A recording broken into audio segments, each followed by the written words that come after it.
श्रीरामनगर येथे सभामंडपासाठी 8 लाख रुपयांचा निधी, आमदार नारायण कुचे यांच्या हस्ते भूमिपूजन.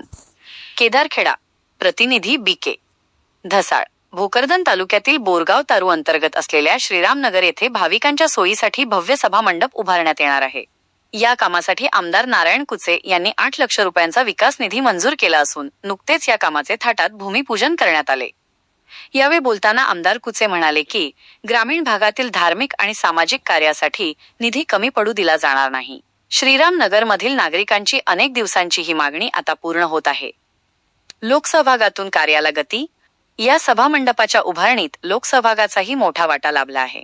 माजी उपसभापती माधवराव पाटील हिवाळे यांनी या मंडपाच्या बांधकामासाठी लागणारी संपूर्ण खडीस व खर्चातून उपलब्ध करून दिली आहे. त्यांच्या या दातृत्वाचे सर्वत्र कौतुक होत आहे. ग्रामस्थांची उपस्थिती. या कार्यक्रमाला परिसरातील मान्यवरांसह समस्त गावकरी मंडळी मोठ्या संख्येने उपस्थित होती.